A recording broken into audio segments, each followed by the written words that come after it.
colleagues at the front here that I want to see more light than heat in this debate today. So I'm expecting there to be lucid answers to your very lucid questions when we get to them.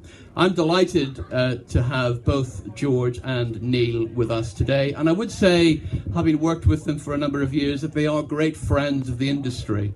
And they have done a lot in their various capacities to assist the industry in the roles that they have had. So it's quite interesting that here they are, great friends, same party, same industry, but taking different views on this very important debate. So I'm really looking forward to hearing what they've got to say today and then taking your questions afterwards. So please, when you do give your questions, make sure they are questions. And unlike some of the TV debates that I have seen, please give the person that you're asking the question to the opportunity to answer your question, because that would be quite helpful for everybody to have a little bit of information about the question that you've asked. But when we get to questions, I will hopefully try and share to make sure we're in a bit of decorum. So without further ado, I'm going to ask George Eustice, who's here in his personal capacity today, although he is Deputy Minister. He's free to say what he likes about the referendum, and he's going to give us his reasons for why he thinks we should be leaving the EU. George, over to you.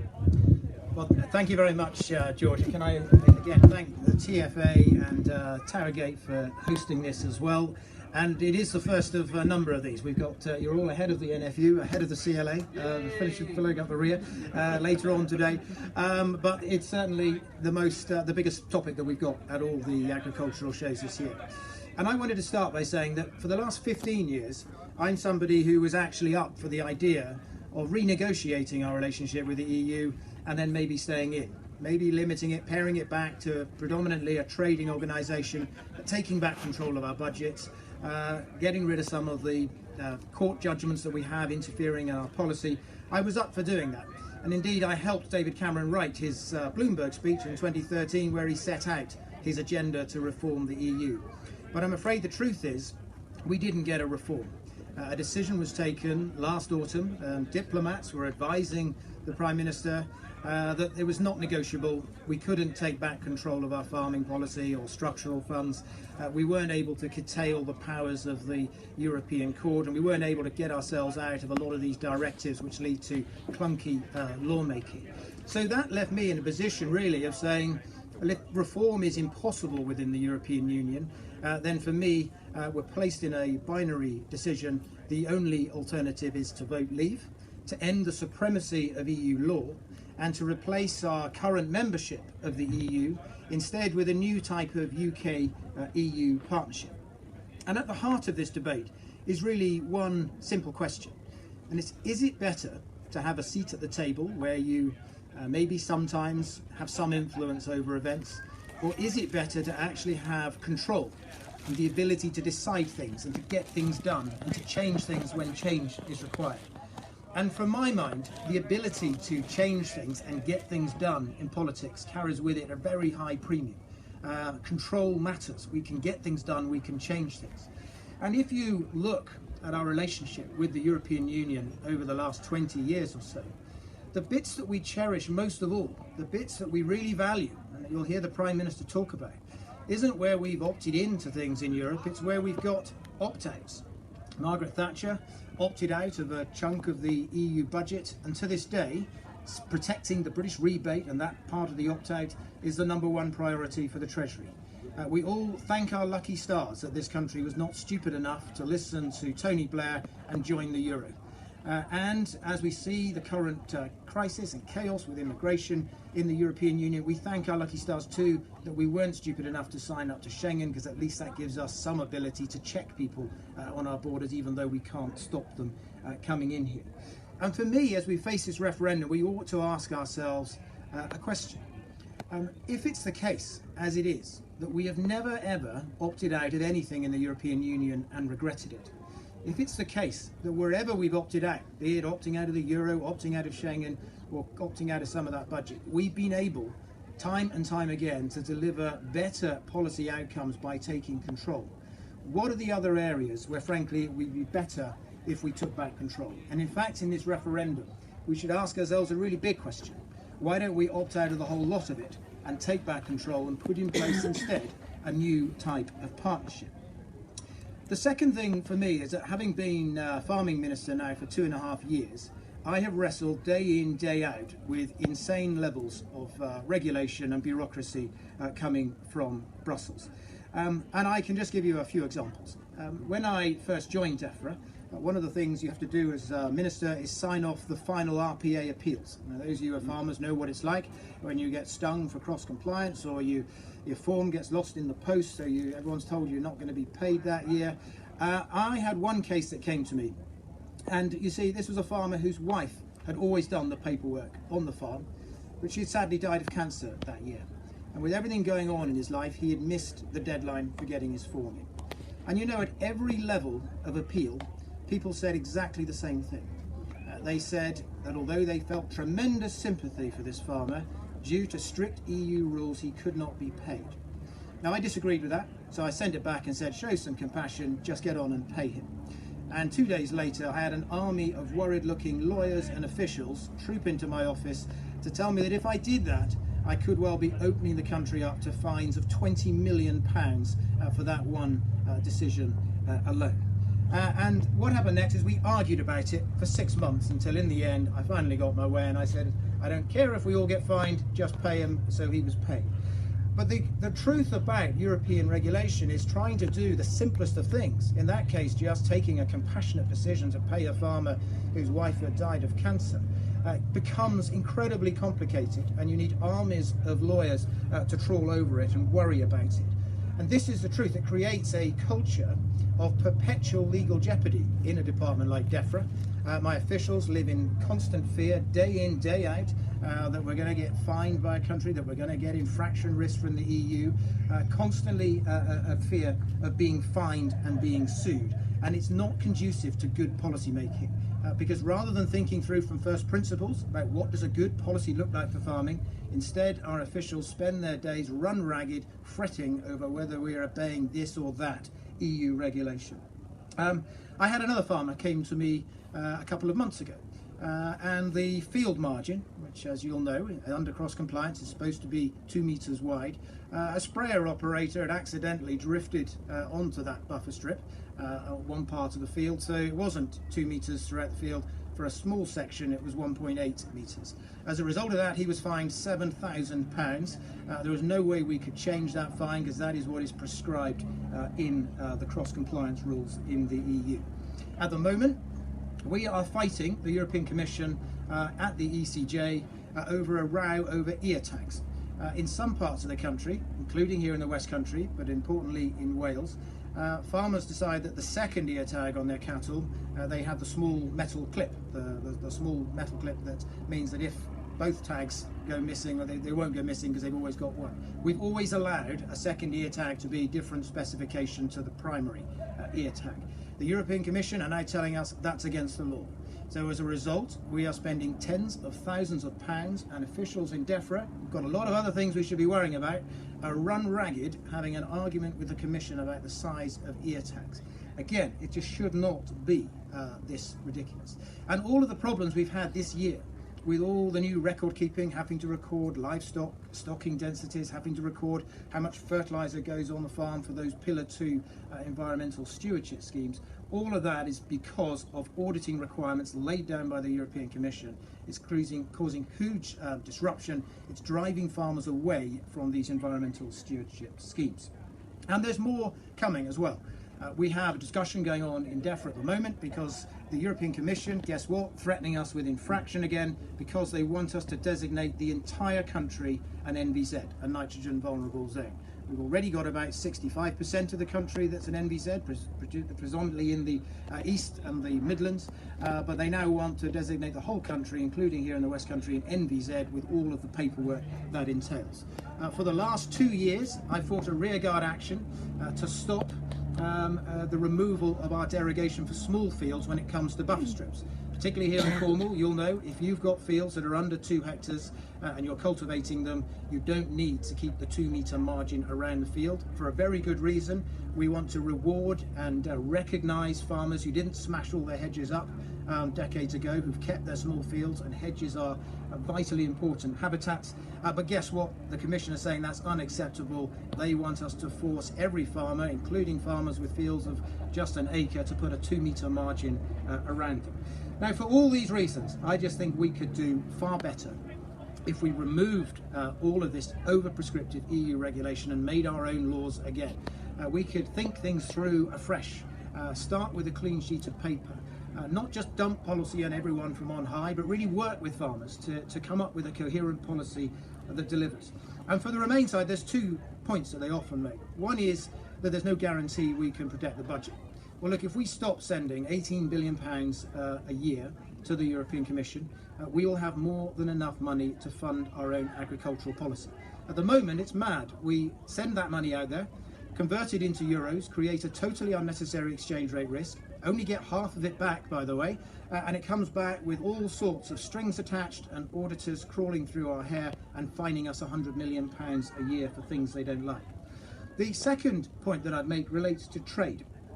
It's very easy, in my view, to put together a free trade agreement that is equivalent to what we have currently with the single market, but replaces our membership of the single market. And this is a very important distinction. We don't want to be members of the single market, because that means we've got the rogue European court dictating what we can and cannot do again.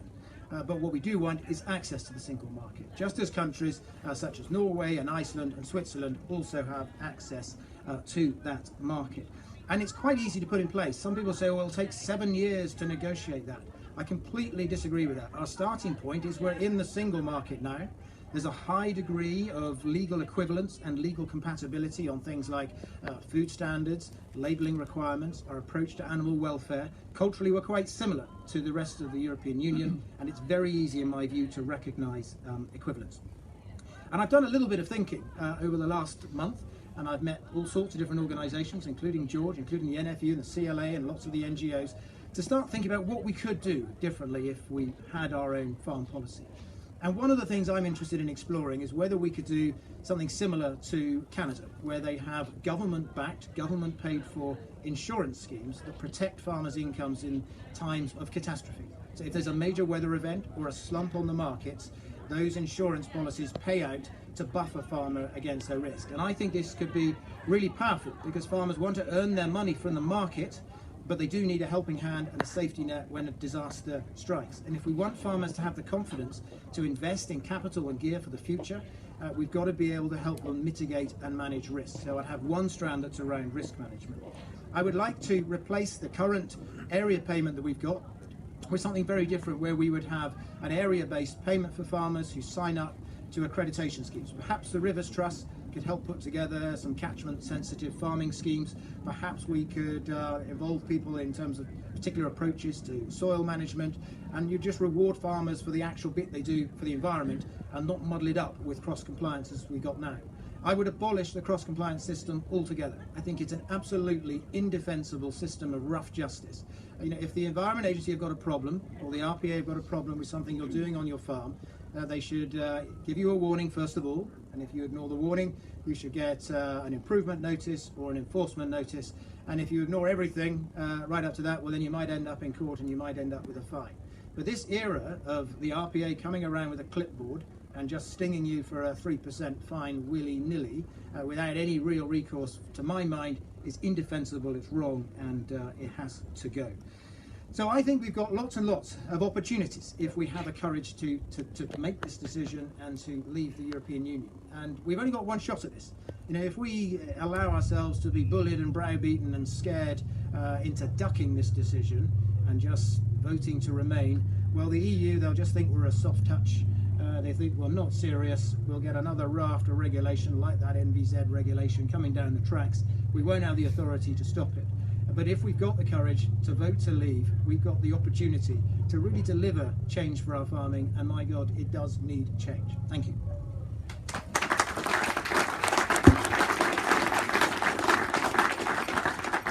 Thank you very much indeed, George, and thank you for sticking to time. Always good for a chair to have a speaker who sticks to time. And thank you for your passionate explanation of why you think we should be leaving the EU. As one who knows, who deals with the EU on a day-to-day basis and deals with the regulations that have to be implemented through DEFRA. And now we move to somebody else who knows a bit about the EU and has a view as to why we should remain within the EU. Neil himself was an MEP for a while, has seen the EU from the inside and the outside. He now chairs the select committee which holds people like George to account and does a very good job at it, I must say.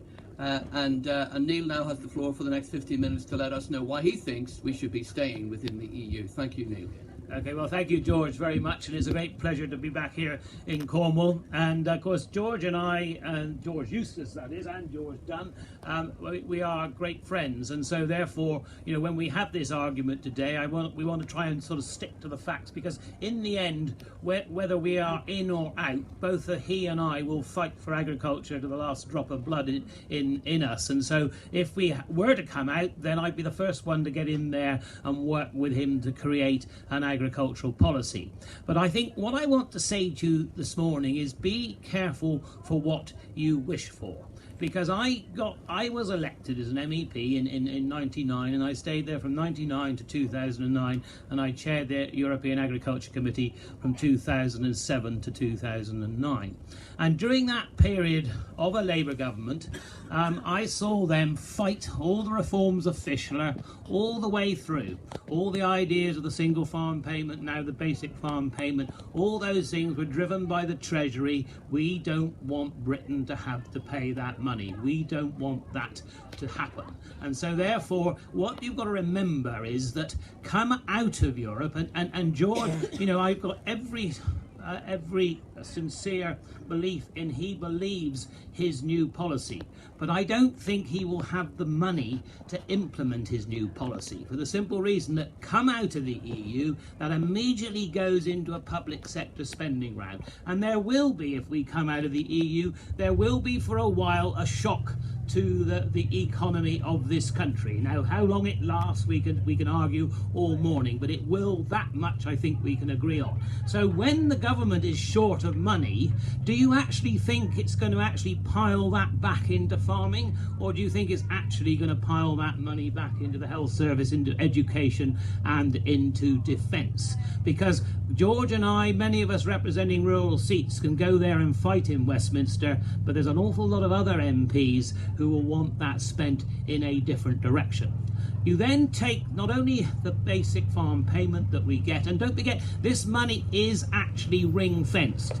For all the foibles of Brussels, and I'm no Europhile, I don't sign up to everything they want, and I agree with much of what George says. But, you know, on the other side of the coin, you make a lot about the cross-compliance, but, you know, the Rural Payments Agency hasn't exactly covered itself in glory, and I will admit some of those rules and changes have come from Brussels, but the actual system, the computer system, and everything of dishing out our payment, all done by national government. So let's not get sort of too carried away that it's all the EU's fault. And part of me says, yes, come out of Europe, and then who will then the government blame when things go wrong? So this is key. Remember what you've got. You've got that 2 billion that comes in basic farm payment. You've got a further billion that comes in the stewardship schemes. We've also got 40% of our lambs are actually exported to Europe. And if you put 40% of our lambs back onto this market, it would be very, very difficult. And why should the Europeans, when they've actually done a deal for us, whether George likes the deal or not, why should they, when we've actually said, right, okay, we're going to walk away from you, then actually negotiate us a better deal? I really don't think it's going to happen. And why should, and one of the things that I did actually like about Europe when I was there, believe it or not, is when we brought in the Poles, the Czechs and the Hungarians, dominated by Russia for 60 odd years, only been democratic for 25 years, and with Putin now sort of, barking at the Ukraine all the time, and those Central and Eastern European countries feeling under threat, there ought to be a certain amount of solidarity with them. And so when we walk away from the EU, when we want to do a trade deal, it needs to be unanimous. And don't you think those people will just remember slightly what actually happened when we're doing this deal? And then these deals are not simple, because not only is Europe, we got the single market, we got 60% of our food trade, our food and drink exports going through Europe. We've also got 50 other trade deals across the world that fits in with the EU deals. And when we come out, and if we came out and we need to go on to a world trade rules, then yes, we can put some tariffs in place, but we'll find it very difficult to put different tariffs in place for Europe or for Central America, for Argentina, for Brazil, all those countries where now there's some 70% tariff on beef, because naturally the Brazilians, the Argentinians, they will produce your cheapest beef, the New Zealanders will produce your cheapest lamb and your cheapest milk and milk product. And that's why we've got, and Europe is unashamedly protects farming. And Owen Patterson accused me the other day of being a communist, and I said, well, if you mean by a communist, I actually believe in actually putting on tariffs to stop cheap food being dumped on our market, then perhaps I am a communist. I actually believe in actually agriculture and supporting it. So if you take all that's going on, you take all the trade that we have, how much British beef is traded to America and to China? That much. Zero. None. And yet 300 odd million pounds worth of beef goes into the EU. And I was there in 1999 when we were trying to drive British beef back into the single market when the French weren't too keen on having it. Because of the single market rules, we can drive that through. Mary Quick up in Devon, she can trade her cheese all the way across Europe under the same rules. So we have got a lot, and if you look at our, the Arla, you look at the cooperatives, they are all very much integrated. I'm not saying they can't be taken apart. I'm not saying it can't all be renegotiated.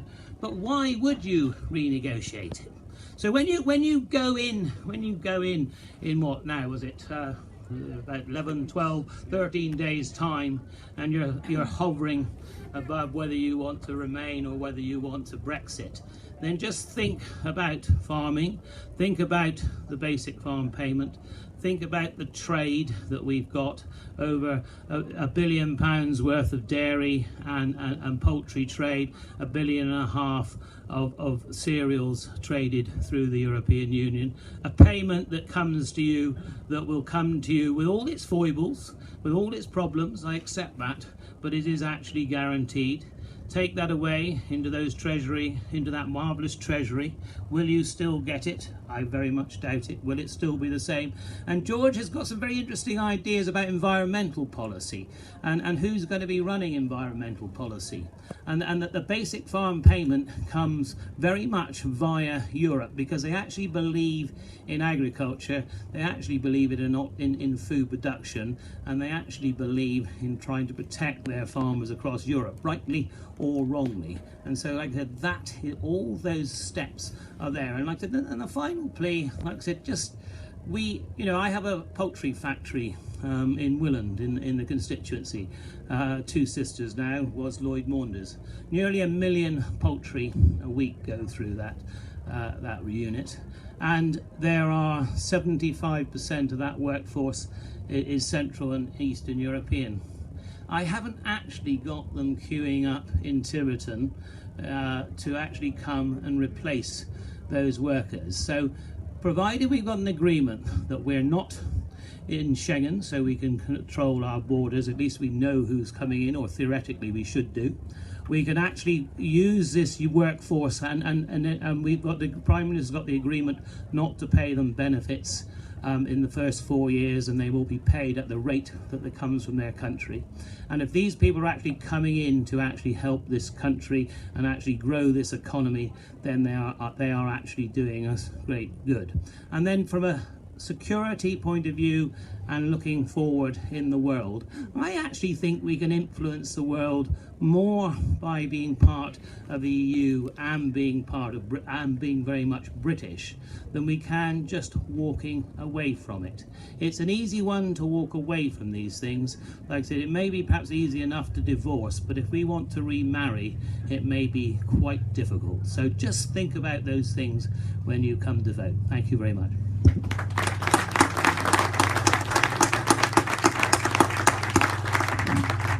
Thank you very much indeed, Neil. Another passionate speech there, which has given us the views as to why we should remain within the EU. And amazingly already, I had two politicians who've stuck to time, which is amazing, isn't it? Well, being a chairman, I really like to stick to time. So, now we're going to have some questions from the floor, and I say that they will be questions. If we invited you here to make a speech, you would have been up on the top table. So you are allowed to ask some questions, and as the chairman for this debate, I'm going to use my chairman's prerogative and allow my national chairman, Stephen Wyrell of the Tenant Farmers Association, to ask the first question. But before he does so, maybe Alan, you would give the gentlemen their microphones. Alan, would you mind just taking the mics off the stands and giving them to the gentlemen so that they can... They'll have to come up here because there's limited leads. Oh no, they can stay here, Oh, but right. no, I just want them to be able to sit down and answer the questions. Oh, I see. All right. Yeah. So they don't have to stand on ceremony. Yep. Okay, so as I said, the first question, actually just before we have the first question, I expected to hear many things in this debate here today. I wasn't expecting to hear Neil Parish to declare himself as a communist. So I think that would be the headline, will it? The most tweeted comment of the day. I think Neil Parish joins the Communist Party. Okay, over to Stephen Wyrell for our first question. Thank you, Stephen. Good morning, gentlemen. A question for both. What are your top 3 priorities for agriculture? Okay, what are your top 3 priorities for agriculture, starting with Neil? Right, the first one would be to get those markets open and make sure that we can not only trade across the world, trade into Europe, but also naturally corner as much of our own market as we can, get those supermarkets very much, hold them to account as the grocery trade eater we're trying to get her to do. That would be the first priority. The second priority would be very much actually to make sure that we can actually deliver a basic farm payment, and then we can actually get it out on time. And the third one would be actually to roll back the bureaucracy. And I know you've been promised this time in and time out. The only thing is, I would suggest that perhaps with Phil Hogan, an Irish commissioner, we may have a better chance than we did with a Romanian commissioner. Thank you, George. I think it's really important that, this is, if we leave, that we separate out some of the key objectives of an agriculture policy. So I'd like, first of all, to abolish the cross-compliance regime, because I think we need clarity about what's law and what's legal. And if there's a regulatory base and you breach that, well then it should ultimately end up in court. But before that, we need all sorts of warnings and improvement notices and the like. That this current system where we muddle it all up and you get automatically fined is wrong. Secondly, I'd like there to be more clarity about, we should stop calling it subsidies. We are not, what the payments that farmers get recognise the fact that agriculture is a unique industry. It's intrinsically entwined with our natural environment, with our landscape, with difficult ethical issues around animal welfare. And the reason we pay farmers is to reward them for the fact that we've got those high standards of animal welfare, that they care for the environment, that they protect our landscape. So rather than call it subsidy, I'd like us to have these payments that actually reward farmers for the bits they do for our landscape and our environment that they don't get rewarded for in the market. And the final thing is around the competitiveness of and profitability of our farmers. And that's why I'm very keen that we look at a suite of measures that protect them against risks, because farming has always been an inherently risky industry, but also do more by way of knowledge transfer, investment in science and technology, so that they can become more profitable enterprises in the future. Thank you very much, and may I say, a model of a good question and models of 2 good answers. So let's have more of that as we open up the debate more widely. If you've got a question, please put your hand up. If you can say who you are and what your affiliation is, as you do not have microphones, can you please speak quite loudly? Gentleman in the middle, do you want to stand up and give us a question? Name and rank. Johnny Allen, sheep farmer, and also horticulture from North Devon. I'd like to ask Mr. Eustice a question, please. Like a lot of people, I'm undecided. I'm probably erring towards getting out of Europe. But can he give me and all farmers a cast iron guarantee that we're going to at least receive the same subsidy amount we've got now, and probably higher? Because, and I mean all farmers, not those just, because not everybody can go in the environmental scheme. Yes, we can do certain things, but you know, I would definitely vote to leave if he could give me a cast iron guarantee that we would get subsidies. Because as you know, the state of farm at the moment, we wouldn't survive. No way. Okay, thank you very much, Mr. Allen. George, can you give us any cast iron guarantees about what's going to happen? Well, there's a couple of things to bear in mind. The first is that even if we do vote to leave, things don't change overnight. There would be a period of negotiation for at least 2 years. And in all probability, actually, while we're designing a replacement agriculture policy, we would probably keep the current arrangements until probably 2020 to see this current scheme out. That's probably the most likely outcome. But as for the guarantee, let me just say this. If we stop sending, at the moment we send £18 billion out there, we only get half of it back, and the half we do get back has got lots of strings attached. So if we didn't send it out in the first place, we would have the budget to do it. That's the first thing I can guarantee. The second thing I can guarantee is this.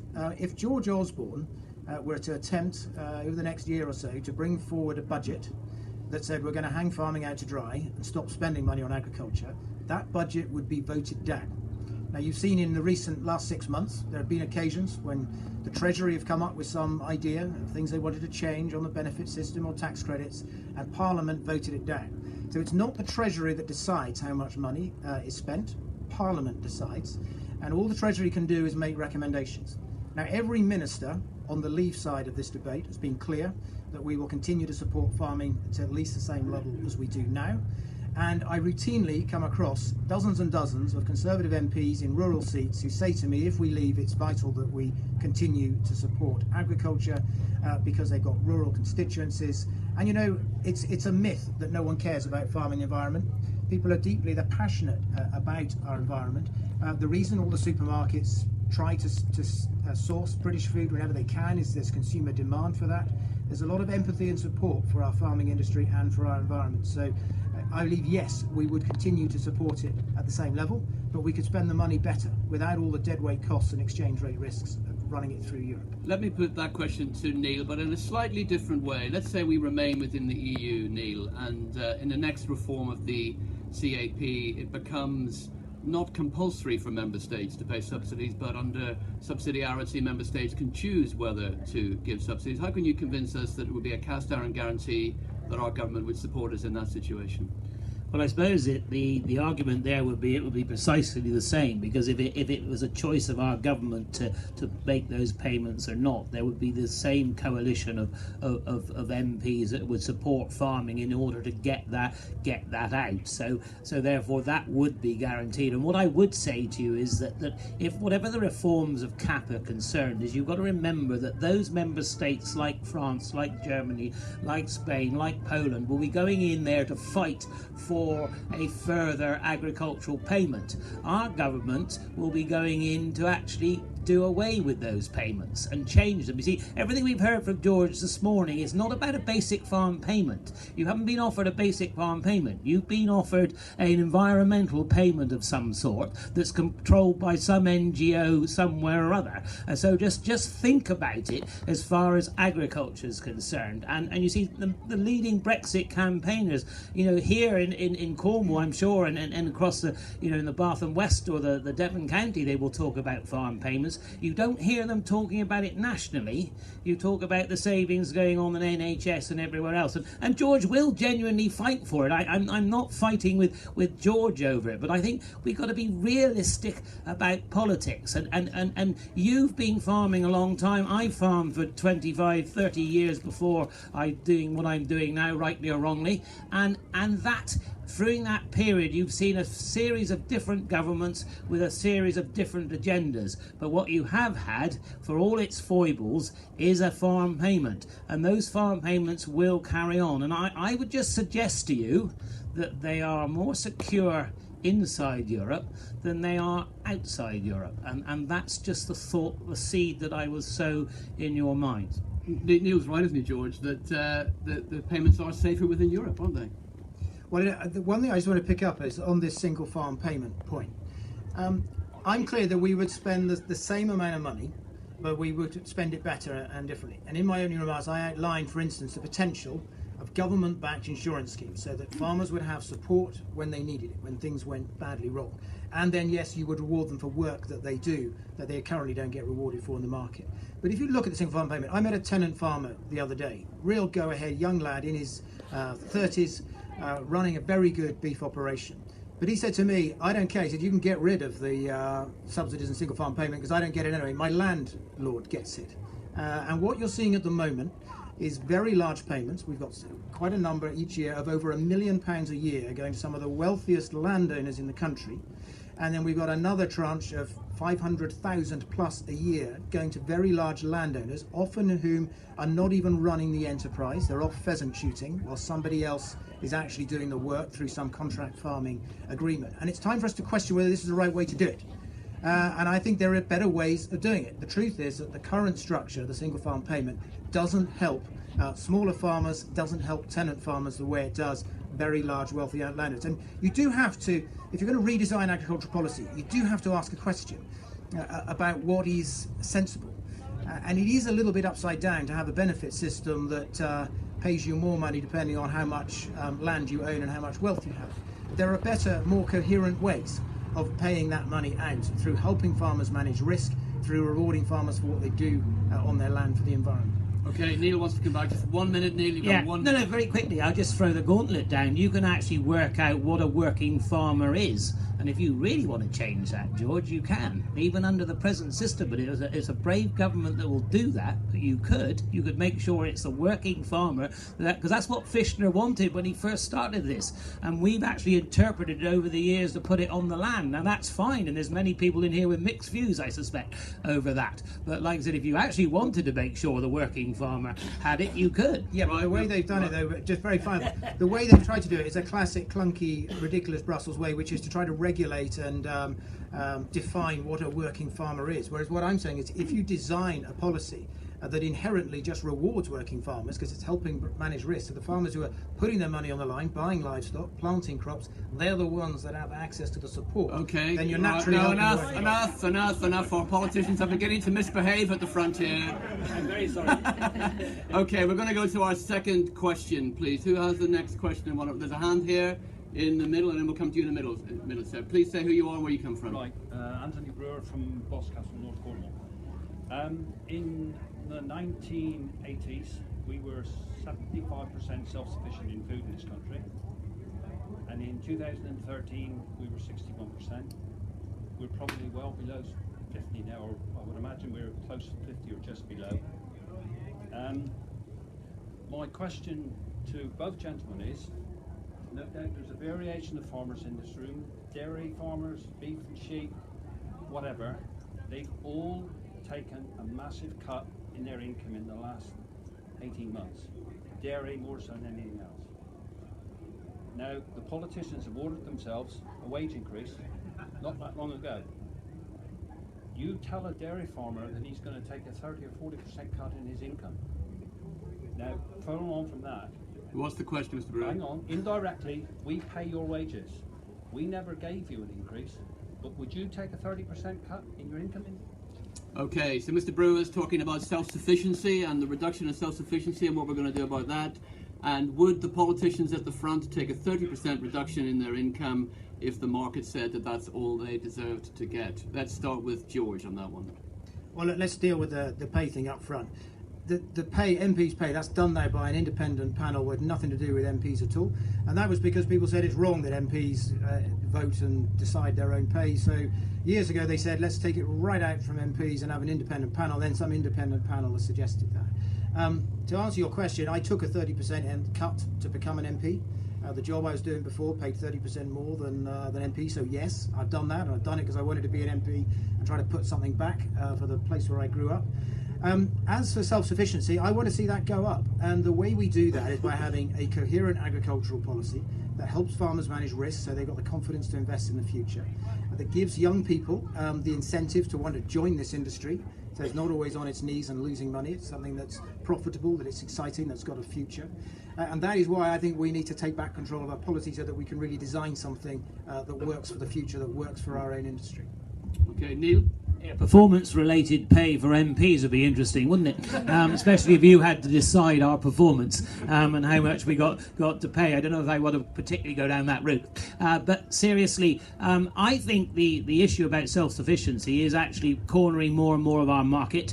I mean, as a select committee, we've had the big retailers in, we get the grocery trade adjudicator in. So it's making sure that we get a decent price for you for the trade that's going through those supermarkets. They want to put British product, they want to put a label on there, Cornish, Devon, whatever, British, so that therefore there's a markup they can make there. Let's get a decent price for it, and then actually get as big an export market as we can, because in the end it's not about guarantees and futures altogether. It's actually about getting a better price from that marketplace. And my view of markets is quite a blunt one. If you can actually export enough that actually keeps your home market tighter, you'll actually get a lot more money for that home produce as well. So we want to have more of our own food eaten, but believe it or not, we also want to export as well in order to get that better price, because in the end you want to get much more from the market than you are at the moment. And I would argue that that's the one beauty, if you like, of the basic farm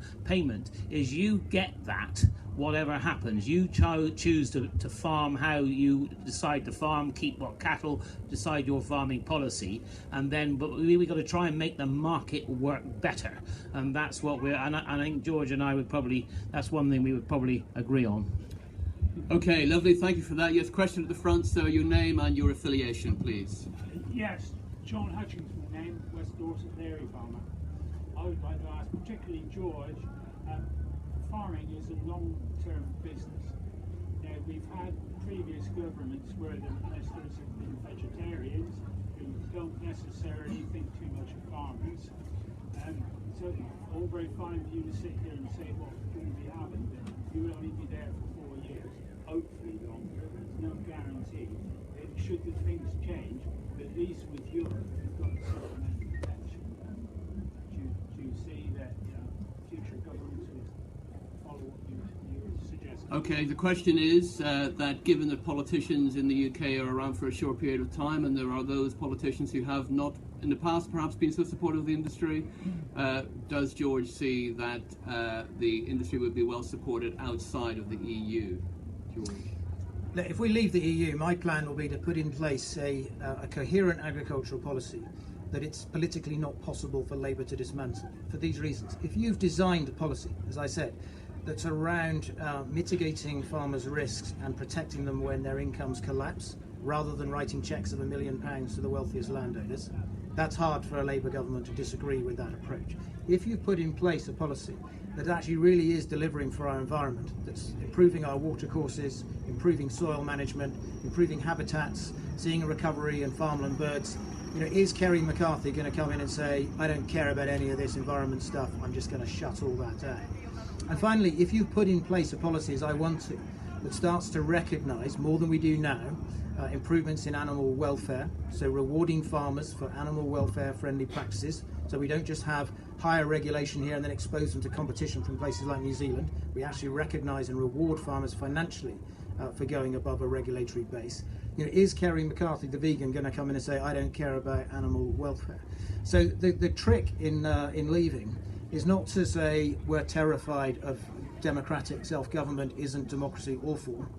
The trick is to actually design a policy that is future-proofed against a Labour government. And the truth is, the amount of money we spend on farming and our environment is quite modest in the scheme of things. It's around £3 billion a year. We spend £12 billion a year on overseas aid.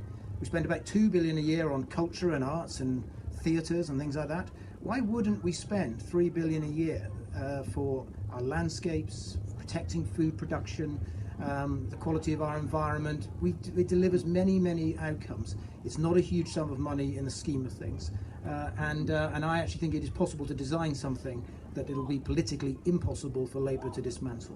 Thank you, George. Just before Neil answers, obviously Kerry McCarthy isn't here to answer for herself. We didn't invite her today, and although she is a vegan, I have found her to be very engaging and to be very selfless in her way in which she deals with the industry. But George clearly has great faith that if we were to leave the EU, then the new policy will be politician-proof, I think is what you're saying. George, Neil, do you agree with him on that? I think George is being a little optimistic here, because if you've got a future shrinking economy and you've got problems with the health service, where do you think that money is going to go? It's going to go straight into the health service. You know, we picked up a tough budget, a lot of borrowed money when we came into government. DEFRA's had a 30% cut to its budget. Public spending's had to be cut back. So don't you think farming would have had that as well? Of course it would. In reality, and that is the difference. So like I said, before you vote to take this horrible bureaucratic Brussels away from you, just think that money is ring fence, and I am just not certain, not that George won't fight for it, not that I won't fight for it, but it just is vulnerable. Okay, we're running rapidly towards a conclusion, so we're going to hopefully have time for 2 more questions, and there's a hand over on my right hand side here. Please name and affiliation. Thank you. Council, Principal Duchy College, and now obviously in partnership with Victims for overseeing the 2 counties. We want to produce a very professional educational workforce, which we need. How would the potential leaving the EU affect, or how can we actually use that to produce an even more professional, well-paid workforce? We want to produce the young people for that workforce. How would that be affected? Okay, so how do we ensure that we maintain a professional workforce in agriculture and rural industries if we leave the EU, or even if we remain in the EU? Yeah, George.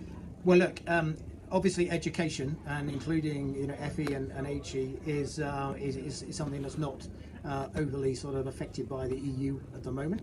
Luckily, we're able to do things properly and constructively, and Duchy College do some fantastic work, and that would continue. So the bread and butter of what you're doing will be unchanged. And I know recently you're in London to launch the new National Agricultural College, which Duchy's played a leading role in, which I think is a fantastic idea. We've got to change perceptions about the industry, and that means using people like Brightcrop to get into schools and encourage young people to choose this as a career. But fundamentally, the way for people in your college today to feel confidence in the future is to have a coherent agricultural policy. You know, politicians can say all sorts of things, but what we owe you is coherence in policy making. And the problem we got at the moment is coherence is a misnomer while you're in the EU, because you've got 28 countries, all with different political outlooks, all with different agricultures, and what you get is a perpetual muddle that doesn't work for anyone.